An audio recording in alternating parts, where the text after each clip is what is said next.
زمونږ مشر په مونږ ګران رشید خان قربان د فلاحي تنظیم دې مرستې دې بې شان قربان. بسم الله الرحمن الرحیم. السلام علیکم ورحمت الله وبرکاته. راغلی ما د خپل رور ملګري دوست هارون صافي دکان ته، او دلته په دې ایریا کې زموږ سره د ساتو کورونه داسې دي چې هغه ډېر زیات ډیمیج دي. په هغې کې ړومبی کور چې کوم زموږ سره کومه فیملی ده هغه دا سلیم دی، جمشید بھائی دی، والد صاحب دی د دوی، او د بل رشید نوم دی، رشید خان دی. دا دواړه وروڼه چې دي دا په سترګو باندې معذوران دي. جمشید بھائی به مخکې دلته کې یو عطرو دکان کې کار کوو. اوس مې د تپوس وکړو چې څه کار کوې، نو ویې چېره د وړو او د سلینډرو دکان دی، 400 روپۍ پر ډے راکوي، نو دا تقریبا 3-4-12,000 روپۍ مې. خو خپله اراده دا وه چې دوی له زه روزګار روان کړم، خو دوی ما ته وویل چې یاره مونږ له جمشید بھائی ووایي چې ما له رکشه واخلئ، او رکشه تقریبا دغه 250-260 پورې کاغذ والا رکشه میلاویږي. نو که کوم ملګري هم داسې وي چې هغه زما سره په دې روزګار سکیم کې د دوی نه سټارټ اخلي او دوی له رکشه اخیستی شي، نو هغوی لږ ما سره رابطه وکړي او زما سره لږ امداد وکړي. اولنۍ خبرې به زه د چا سره کوم؟ زه به خبرې د سلیم سره کوم. سلیم په دواړو سترګو باندې معذور هم دی، په غوږونو باندې هم دروند دی، او د ده تعلیم څومره دی، څه کار به د مخکې کوو، نو دا یو څو خبرې سره کوم. سلیم خانه څنګه چل دی؟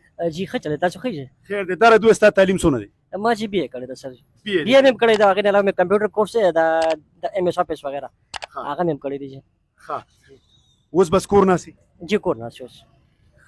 او رشید دی خو بیخي اوریم نه، او دغه هم دی، نو دی هم بس د سره وي؟ بس چې ته میټرک کړی، میټرک نه بعد دم غوږونه چې کوم دی، او د هغې نه علاوه ته 18 سپارې مې یادې کړی دی.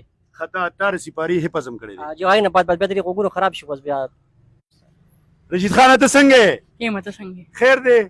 بس کور ناست یې؟ څه کار مار خو نه شئ کوی که نه؟ نه نشته دی. ښه نشته. ښه جمشید ته لږ راپاسه، دا راته ووایه دا دواړه ستا زامن دي، د سلیم بچي هم شته که نه؟ جی بچي شته دی، 3 لوریانې دي او یو یې زوی یې ورکوټ یې، زوی یې ټول نه ورکوټ دی.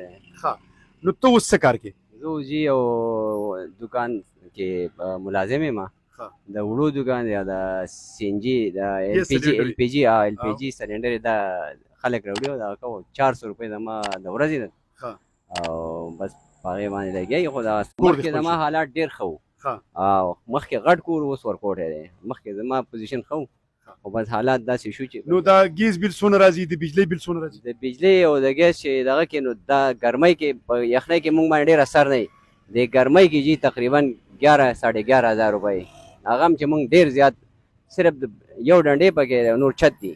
سوچ وکړئ، ښه 12,000 روپۍ میاشت، 11,000 روپۍ د بجلۍ بیل راځي، او د ګیس بیل؟ د ګیس بیل جي دغه 400. خو اوس سلینډر نن سبا دی، نو سلینډر ورسره نو ځکه تا ته رکشه پکار ده.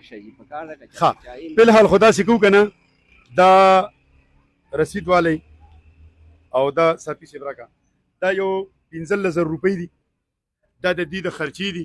ټیک شوه، کور له ورپسې راشن ماشن راوړئ، او باقي د رکشې در لکه خیریزه بندوبست کومه، انشاءالله زه به تا له رکشه. صحیح ده.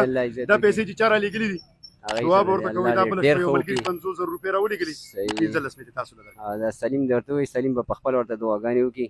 سلیمه، دا 15,000 روپۍ مې والد صاحب له دې ورکړې، دا ستاسو د خرچې شوې، او باقي به د رکشې بندوبست وکړم. انشاءالله. صحیح ده. بس الله دا چا رالیږلي دعا به ورته کوئ. الله دې تاسو له او عبید فلاحي تنظیم له او هارون صافي له او چې څونه په سفر به زموږ ملګري نو ټول له الله پاک ته دی چې کوم دی ډېر اجر ورکړي، او الله دې ته چې کوم دی تکلیف هېڅ قسمه دغه تکلیف نه رسوي، دا قسمه تکلیف او دا قسمه مصیبتونه دی الله پاک دې لرې ساتي. امین امین. ډېره مننه ملګرو. دا لالا سره ما 15,000 روپۍ امداد وکړو، دې ته رکشه پکار ده، ما سره په دې کې منډه وکړئ.